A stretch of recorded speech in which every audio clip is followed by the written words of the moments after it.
और वहीं मेरठ में कथावाचक पंडित प्रदीप मिश्रा की शिव पुराण कथा के दौरान भगदड़ मचने से अफरा तफरी मच गई। हादसे में कई महिलाएं घायल हो गईं। पंडाल के एंट्री गेट के पास यह हादसा हुआ। हालांकि प्रशासन का कहना है कि भगदड़ नहीं हुई, कुछ लोग गिर गए। अब हकीकत क्या है, इस रिपोर्ट के जरिए समझने की कोशिश करते हैं।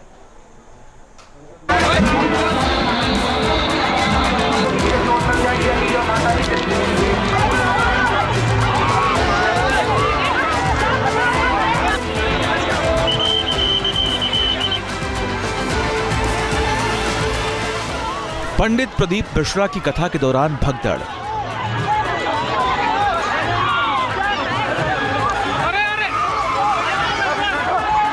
एक दूसरे पर गिरी महिलाएं। अफरा तफरी का माहौल, मची चीख पुकार।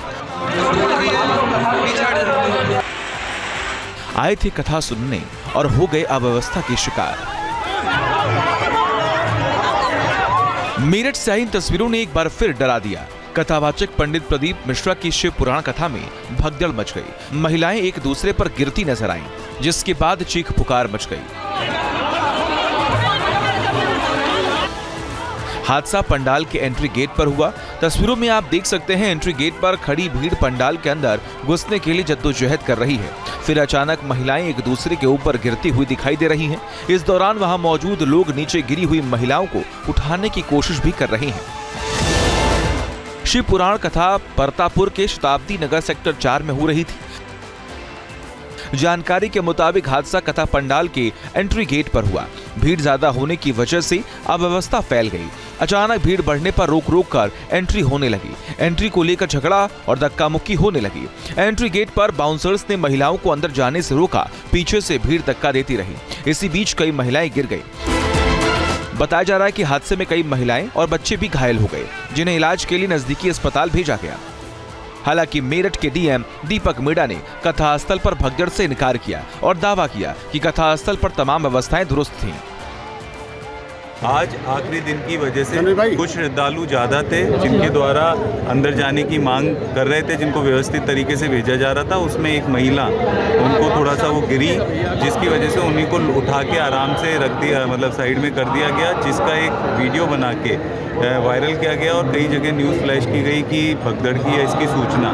तो मेरा आपके माध्यम से भी सबको बताना है कि यहाँ पे सभी शांति व्यवस्था मेंटेन्ड है। कोई भगदड़ यहाँ पे नहीं हुई है, कोई ऐसी सूचना नहीं है, कोई हताहत नहीं है। मेरठ के एसपी क्राइम अवनीश कुमार का भी दावा है कि भगदड़ नहीं हुई। अगर भगदड़ नहीं हुई तो फिर लोग क्यों गिरने लगे, इसकी वजह क्या रही, खुद एसपी क्राइम से सुनिए। जहाँ पे कथा चल रही है वहाँ की जो सूचना चल रही है भगदड़ की, वो भ्रामक है, गलत है। ऐसी कोई घटना घटित नहीं हुई है। कथा सामान्य रूप से चल रही है। यहाँ मौके पे समस्त पुलिस बल, जिनकी ड्यूटियाँ लगी हैं, प्रशासनिक अधिकारी, डॉक्टर्स की टीम, आयोजक सभी लोग मौजूद हैं और सामान्य रूप से समान तरीके से कथा चल रही है। सवाल है, जब सब कुछ दुरुस्त था तो फिर ऐसी नौबत क्यों आई? एंट्री गेट पर भीड़ क्यों बेकाबू हो गई? भीड़ के हिसाब से व्यवस्थाएं क्यों नहीं की गईं? हाथरस में हुई भगदड़ से सबक क्यों नहीं लिया गया? बता दें कि हाथरस में सूरजपाल उर्फ भोले बाबा के सत्संग में भगदड़ से 120 से ज्यादा लोगों की मौत हो गई थी। हादसे के बाद तमाम सवाल खड़े हुए थे।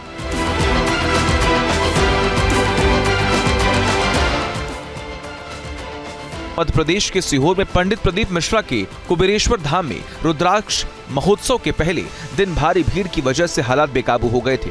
रुद्राक्ष लेने के चक्कर में भगदड़ में एक महिला की मौत हो गई थी और तमाम लोग घायल हो गए थे। जाहिर है, अतीत में हुए हादसों से सबक नहीं लिया गया। व्यवस्था में चूक एक बार फिर भारी पड़ गई। Team news nation. News nation अब व्हाट्सएप पर खबरों की ताजा अपडेट के लिए न्यूज नेशन के इस QR कोड को स्कैन करें।